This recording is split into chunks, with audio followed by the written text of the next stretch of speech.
During my investigation of corruption in the Texas parole system, which exposed how serial killer Kenneth McDuff got out of prison under a cloud of corruption, I visited almost every maximum security prison in the state over a 10-year period. I saw very little there that would make a difference in a person's life when they came out, to have real change. The only program I ever saw that I thought might be working was Chuck Colson's Prison Fellowship Program. Then Governor George W. Bush had allowed the program to come in the prisons under objections from the non-faith community. But it was the one thing I saw, and I was in a prison one day, and what really struck me is in a day room, on one side, the inmates were yelling and screaming, watching the NBA finals, and on the other side, they were having Bible study. So this was a program that also involved people from the outside, or what inmates call the free world. There was a time when the Texas prison system was called the Texas Department of Corrections. I never saw much going on in those places that, quote, corrected people. But I'm going to tell you about a program that a friend of mine has been involved in that says that it does bring change. He calls it From Convicts to CEO. And I have the CEO here of the Prison Entrepreneurship Program, Brian Kelly. Brian, thank you for joining us. Robert, it's a pleasure. Thank you. Is rehabilitation possible in prison systems across this country today? Most assuredly, it is possible. I would say it's rare at times, but it's certainly possible. And why so rare? You know, when it really boils down to it, rehabilitation is an inside job. You've got to do that for yourself. No matter what sort of programs, what sort of opportunities are available, until a person is ready to change, no change is going to take place. I've often been asked, are people in prison incorrigible? Are they irredeemable? And my answer to that is, everybody is redeemable, but not everybody's ready. And in your program, how do you find out that they are ready? Or do you recruit them, or how do they find out about you and have determined that I need to change my life? I've got a staff of about 30 employees, 75% of which are ex-felons. They've been inside. They know what it's like. We call it they peep game. They understand when people are trying to manipulate and pull the wool over anybody's eyes. And so we know we've got a series of questions. We've got an application for our program, and we're looking for commitment to change as witnessed in institutional adjustment, things that they've tried to get involved with on the inside, whether that's Bible study, whether that's education, vocational training, perhaps just a good job, or even just commitment to fitness. Is there something that they're trying to do positive with their time? Well, one of the things I would see is that there seemed to be a widespread absence of cognitive skills, of literally how to think, how to know there is cause and effect. If I do this, it might anger somebody. What's your experience?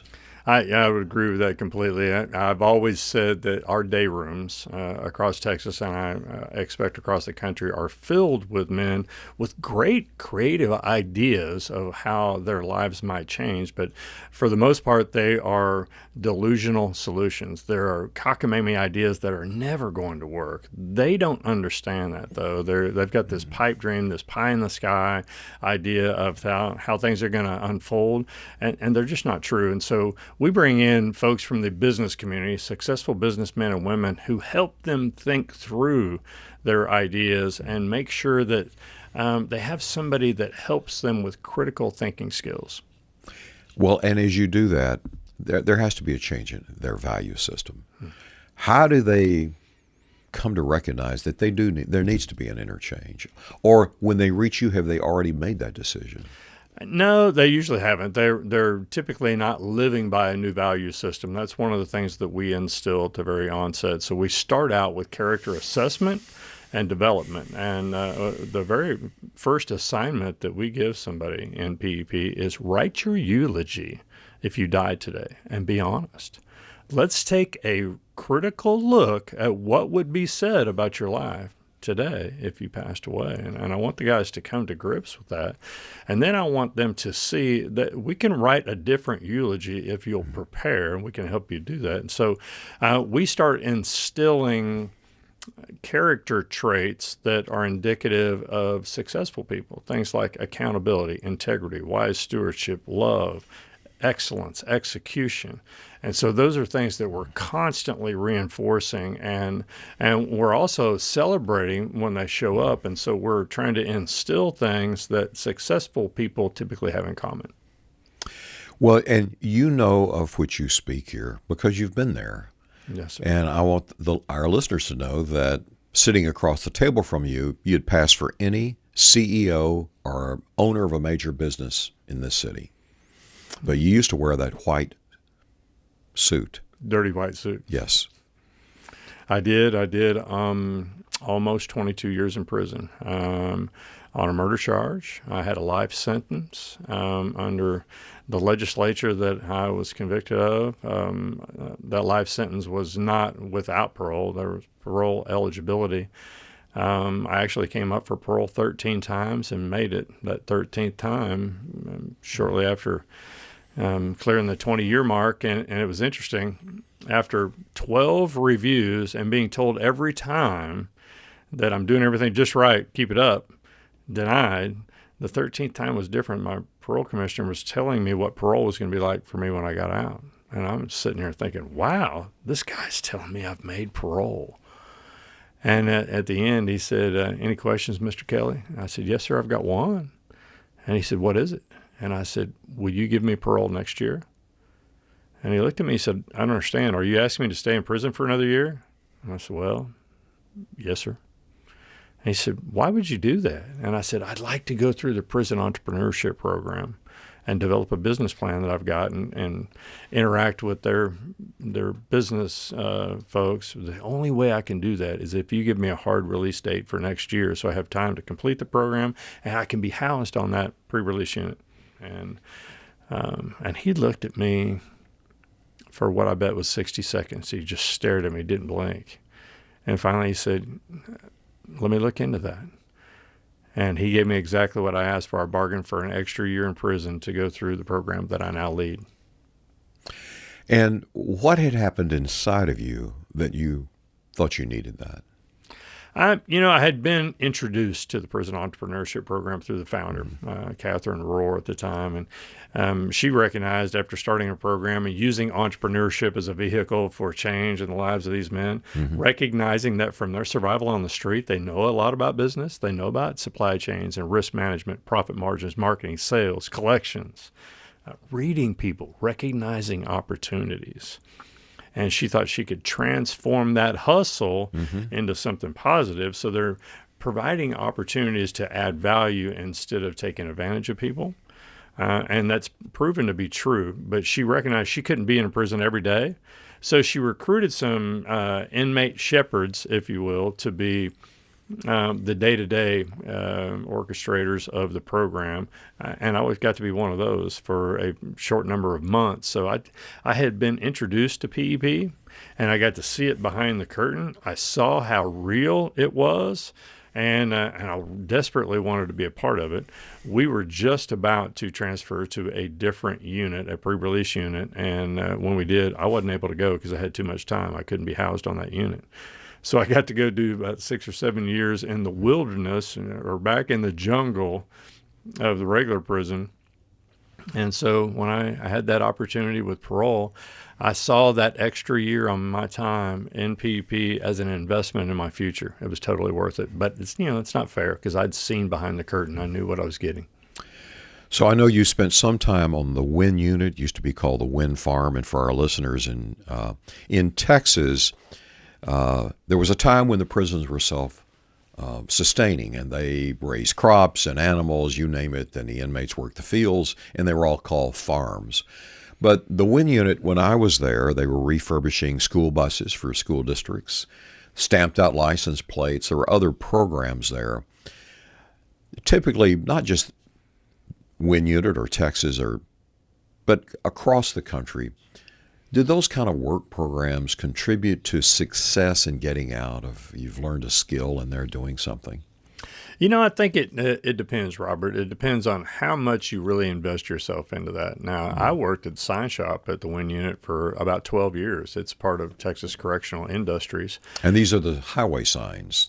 Highway sign. Well, at the Beto unit, they do the highway signs. We were doing the smaller signs, office signs, all the way down to name tags and things like that. Yes. I got to do graphic layout and laser engraving. And so I got to channel some creativity in a place that's completely gray and dingy white and everything's the same. And so I loved that. And I really dove into it and learned some valuable and marketable business skills in doing that. And even managed a team of people and brought them together to churn out some product for TCI. And I loved it. But I would say most people in prison don't have a job that they dive into like that and try to learn a skill set that's going to be applicable when they get out. Most of them are working in the fields with an oversized hoe that they call an Aggie, or they're working in the chow hall or a laundry, or they're working as a janitor, things like that. And I'm not sure that those are adequately preparing people for release, but there are jobs on the inside that help prepare people for a work skill set. The public does expect these institutions to be punitive, to be severe. You need to pay a price. And I know in some of the stories I did when I would talk about, the feedback I got, people in the public didn't want them to have TV, no life comforts.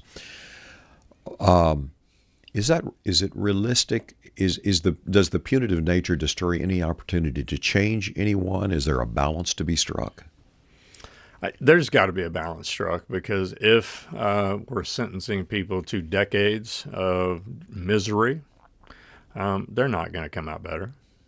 They're just not. And so we've got to do something to invest. They're human beings still. Now, what I've encountered, and almost across the board, are backgrounds that have almost guaranteed that they're going to end up in prison. Typically, they come from a community or a family where prison is prevalent. And I've seen studies that said that 70% of children of at least one incarcerated parent will follow suit and go to prison too. In our 18-year history in our program, with over 3,000 graduates, we only know of one child of a PUP graduate who's followed suit. And so we're breaking that generational cycle, but there's such a negative connotation on the inside that we have got to help prepare them for success post-release. If we don't, we might as well just keep them locked up forever. And I don't think that's in anybody's best interest. 95% of the people who go to prison will one day get out.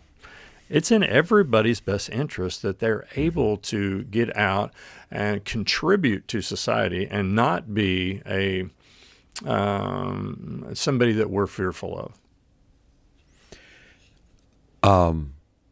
And then, there are people fearful of them coming out and working for them and that sort of thing. So for your graduates, how do you deal with that? Logically, somebody's going to think, they're going to take money from the cash register or that sort of thing. And sadly, there's a bad track record of that happening. And so we, I mentioned earlier that we're instilling character and value and morals.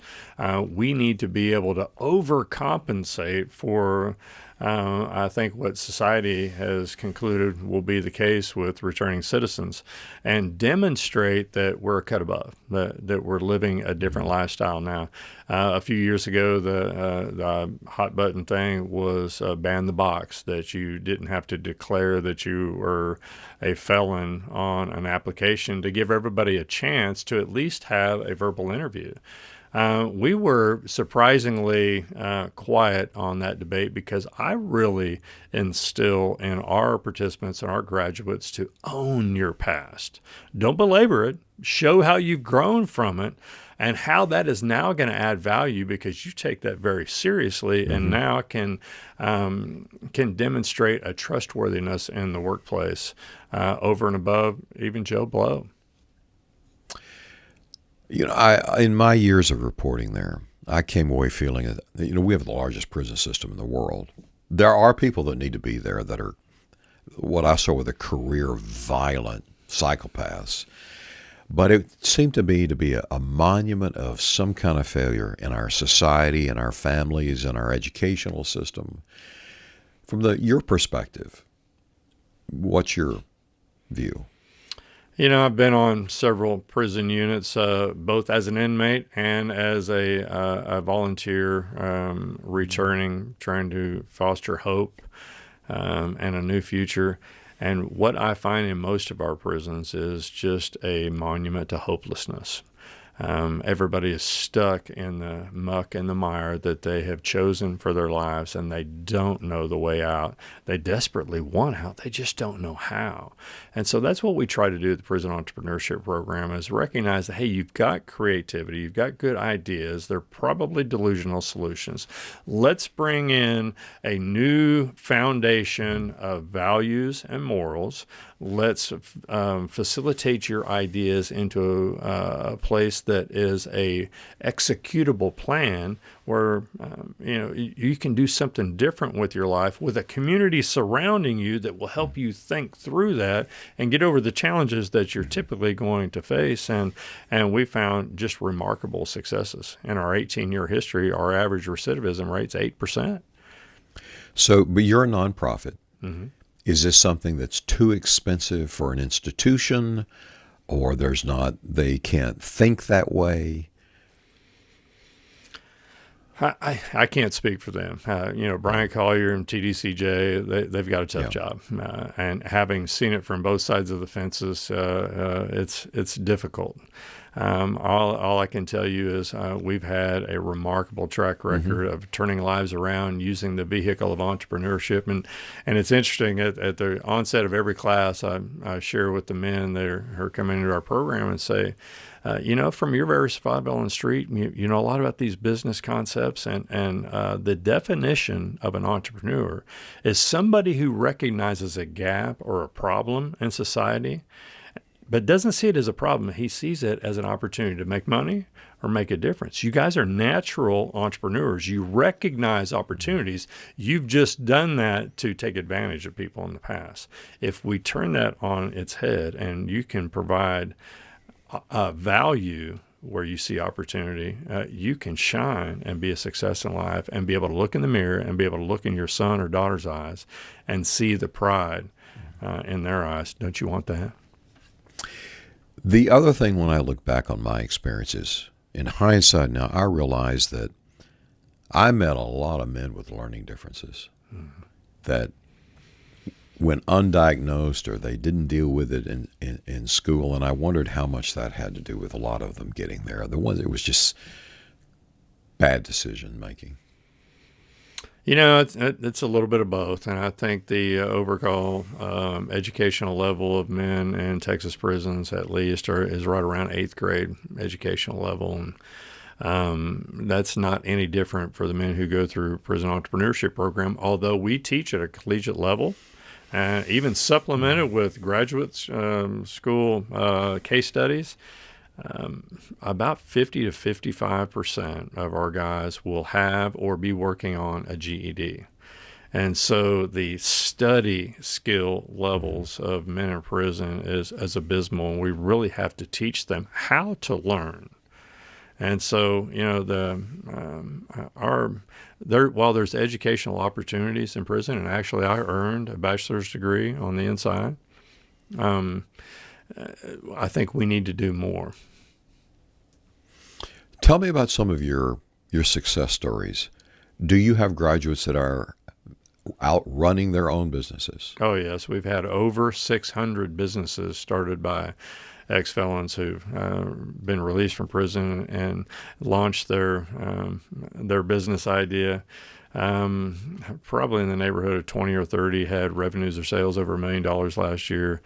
Just some amazing stories. A few years ago, we started launching a showcase pitch event. We're alternating between Dallas and Houston. The first one was at George Bush Center right here on the SMU campus, and we put 3 guys on stage pitching for about $250,000 in growth capital. Our winner, Ruben, that night won $100,000. And this was right before COVID. This was November of 19. He just wowed the crowd because he went into prison, a young Hispanic male, had never had a job, sold drugs, encountered PEP, embraced the values and the idea of entrepreneurship. When he got out, he recognized with no job skills, he decided to go to West Texas, to go to the oil fields and try to earn as much as he could with just labor as a skill set. And his boss loved him because of his work ethic, because of his trustworthiness, because of his conscientiousness and loyalty to somebody who gave him a chance. After a few months, they were out servicing an oil well. The truck broke down. And so Ruben called the shop and said, "Hey, you need to come fix my truck." And the shop said, "Hey, we're swamped right now. It's going to be 5 days at best before we can get to it." And he was thinking, I need to be working this whole time. So he got on YouTube, learned how to fix the truck himself, and did it. And his boss recognized, "You have got mechanical aptitude. What if I get you some training?" And Ruben's like, "I'm all about that, please." And so they did, moved him in the shop. He very quickly moved up to shop foreman. And then the entrepreneur came out in him. He started recognizing gaps in the preventative maintenance and service industry out there, launched his own business that serviced the trucks that serviced the oil wells, recognizing that he was going to be even recession-proof in oil and gas. Did $1.9 million first year, 300 net. That night, he just blew the crowd away. He won the $100,000. He was going to build a shop. Just within a month or two after that, COVID came slamming down, and he recognized a different opportunity. He didn't build a shop. He increased his fleet. And if I remember right, he did 3.8 last year. Wow. And so... and has hired some PEP brothers. So he's creating jobs. He's infusing cash into our communities.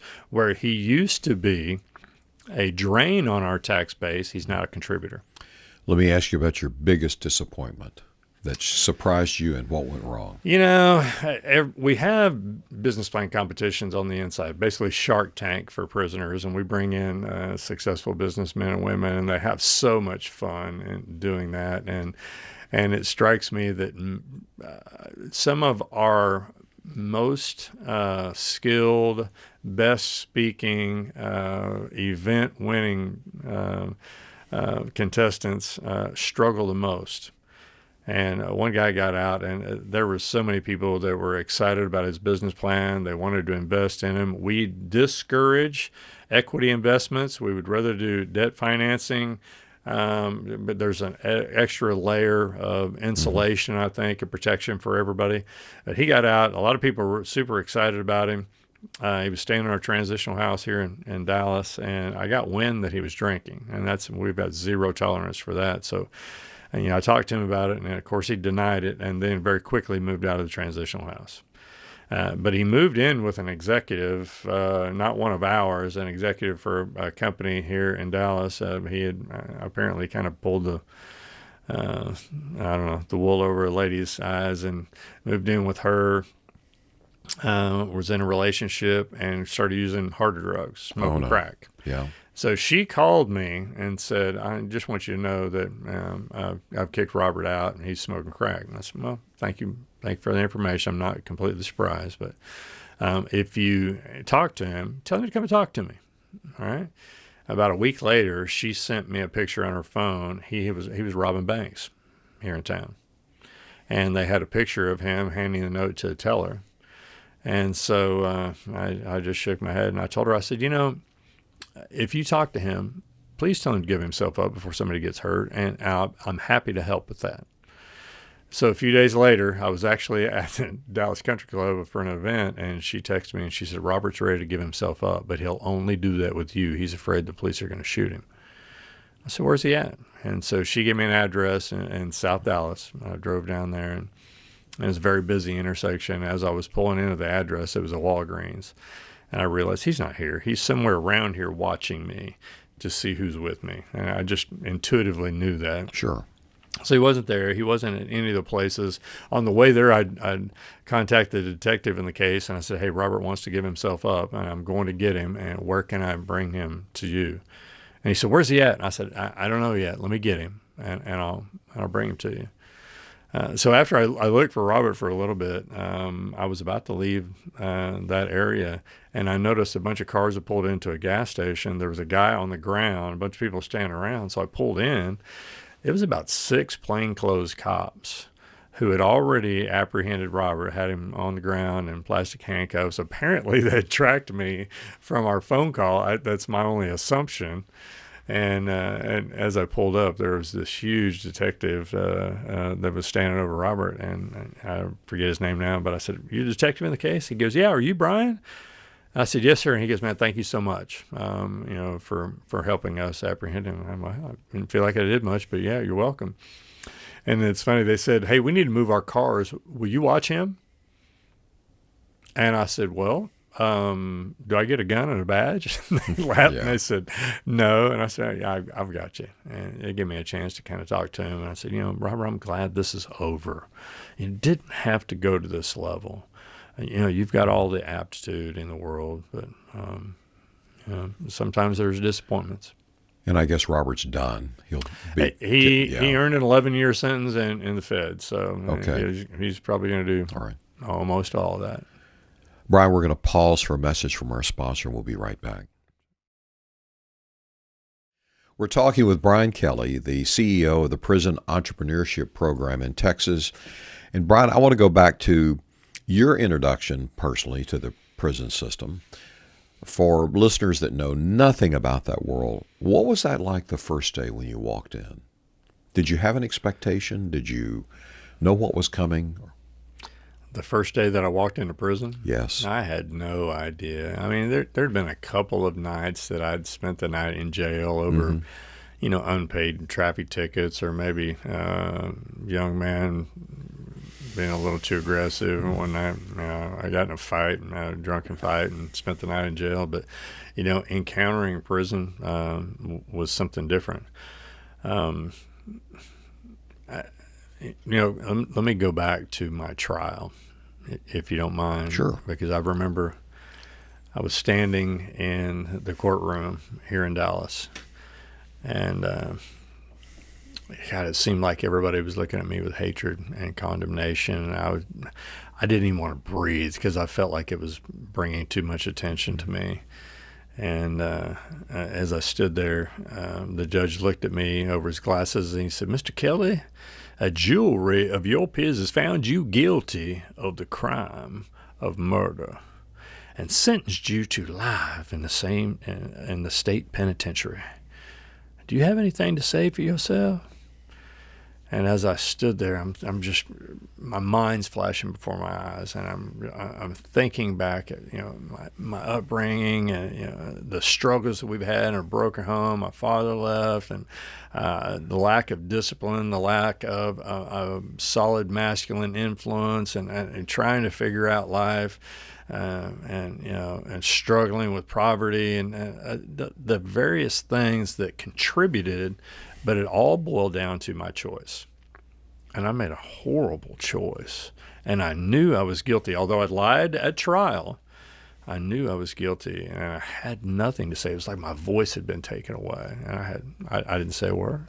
I just stood there trembling. And I knew everything I had come to trust for life, sex, drugs, rock and roll, partying, whatever, was being stripped away. And I knew it was over. I knew the jig was up. And so I ended up doing about 3 or 4 months in the county jail, which was horrible at the time. We had 50 men in a tank made for 22, fighting like crazy, just packed in like sardines. And it's interesting, an old school veteran of the judicial system came in one day, and he saw just how chaotic it was. And he said, "What if we instituted Friday night call out?" And I think everybody on the tank said, "What are you talking about?" He said, "On Friday night, anybody can fight whoever they want to for any reason. but during the week, let's keep it cool. And we instituted that, and it was amazing how it caused a calmness during the week. And if you had an issue with somebody, you would say, hey, I'm going to look at you on Friday. And so we had entertainment, and we had exercise, Friday night fights. And so that was my introduction in my first few months of what my life sentence, what my life was going to look like. And I thought, this is bizarre. When I went down to the prison system, I went to the Beto unit. At that time was rivaled one of the largest prisons in Texas. It was 3,500 inmates. The demographic was 18 to 21. At 26, they called me old school. And a lot of angst, a lot of energy, a lot of fighting going on there too.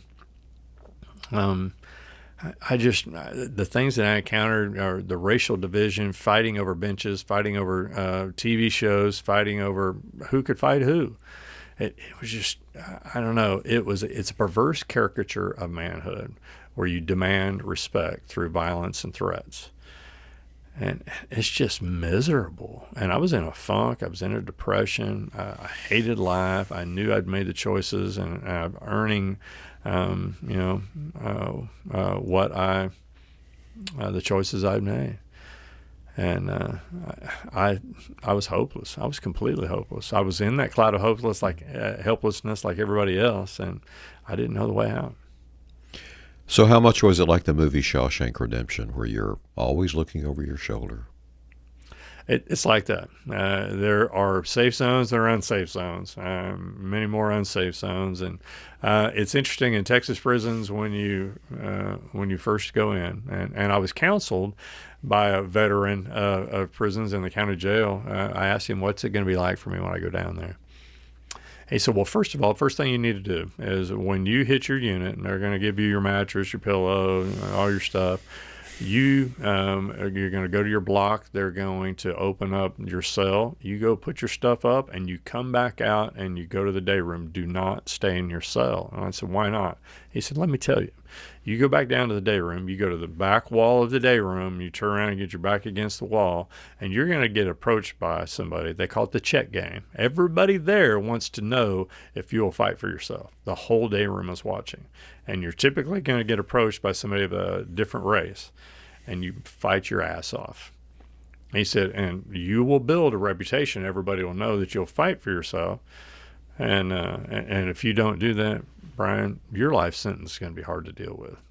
So go down there. Your first impression to them is going to be huge. So I used to hear of it as hogging, but you're going to have to fight, or everybody's going to take everything you've got.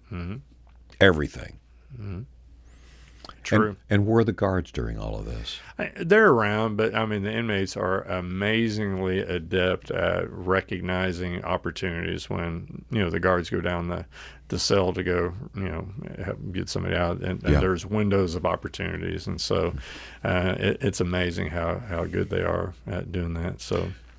And so if an inmate gets into your program, does that go away? Are they in kind of a free zone then, and that they're a different respect for them? We throw the typical prison culture on its head. For most of the prisons across the state, snitches get stitches, right? Yes. And so you mind your own business. You don't tell on other people. If you see something, you shut up about it. You let it go. We don't do that. We institute a program of accountability where we are encouraging our guys to be your brother's keeper and pull people to a higher level of behaviors, thinking. And so that takes a bit. We've got to break down the other, we're kind of counterculture, but we're also racially inclusive. Meaning we're bringing the races together where in most of the prisons you sit according to your races. Yes. White guys sit with white guys. Black guys sit with black guys. And you don't cross those boundaries of those big problems. We put everybody together, and by the end of our program, in just a few months, we're crying together, we're laughing together, we're dancing together, we're having life together. You know, when I was doing the reporting on the serial killer Kenneth McDuff, who was a big man, big, they would have to use leg shackles on his wrist. His hands were so big. But I interviewed his cellmate from maximum security, and I, said, how bad was he? He said, well, in all of his years in prison, he didn't have one single tattoo. He was his own gang. He was a gang of one. And then I talked for the television show. I went back and talked to some guard that knew him on death row and all.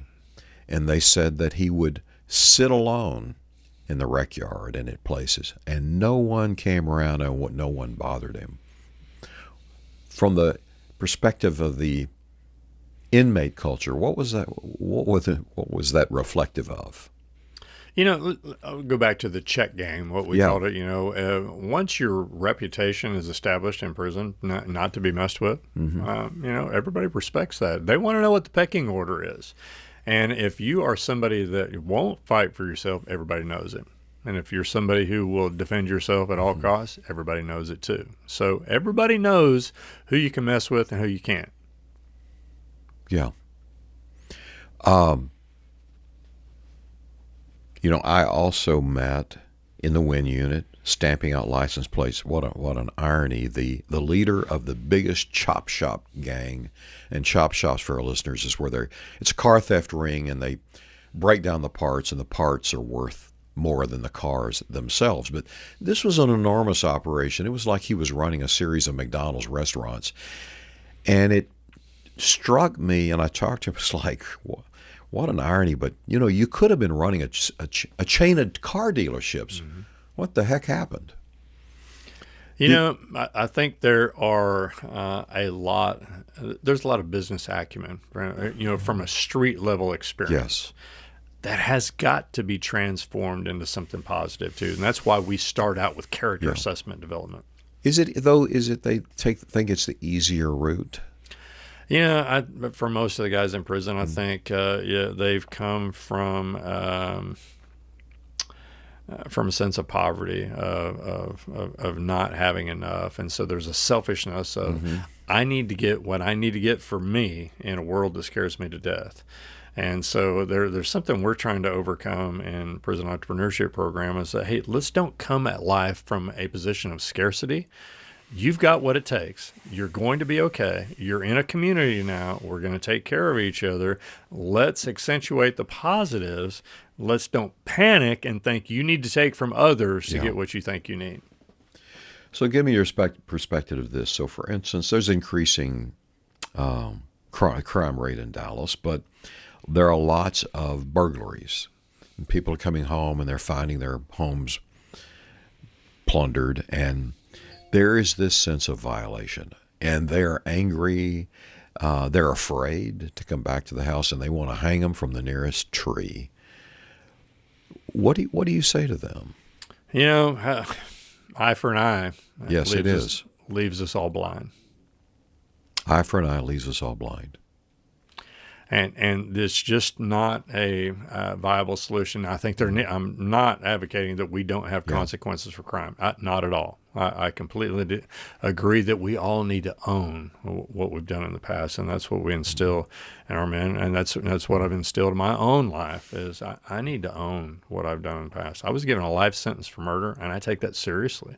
I want to give my life in a demonstration that I can't balance the scales for what I've done, but my life should demonstrate that I'm trying. And I want to see that in all the rest of our guys too. But, strictly punitive measures will not fix this problem. From your experience, how do we deal with I'd call them the psychopaths, the stranger on stranger violence, stranger on stranger murders, and there's a history. You met them. Mm-hmm. How do we deal with that? There are so many just violent and vile predators in prison trying to prey on the weak, and I've seen a bunch of them, and quite frankly, they scare me to death. There is no conscience, and I don't know how to break through those worst cases. I've tried in some cases, and so I think everybody is redeemable, but not everybody's ready. And I don't know how to get those worst cases ready, and that's quite frankly not who we deal with. I'm looking for people who are ready to turn their lives around. They just don't know how. It's difficult. There are people that we need to have locked up. Defunding criminal justice, defunding police is certainly not going to be their answer, because there's people that we need to protect the rest of society from. But then I do wonder if, for those others, if we're too extreme. That's above my pay grade. Yeah. That's a hard question. I'm going to turn that over to the Lord. What do you want our listeners, in conclusion here, to really know about this program and why they might want to financially support it? I've seen tremendous transformations. Like I said, over 600 businesses started by ex-felons. We're looking to 2X that over just the next few years. As we grow and expand and look for replication in other states. I've got about a dozen states right now that would take us tomorrow if we're ready, and we're almost there. We're working on that. I'm building what I intend to be the nation's leading second chance incubator and accelerator to really increase the pipeline of second chance business owners. It's to my point earlier, it's fiscally responsible for us to take somebody who's been a perpetual drain on the tax base and turn them into a real producer, a job creator, a leader in their family and community. That's what we do.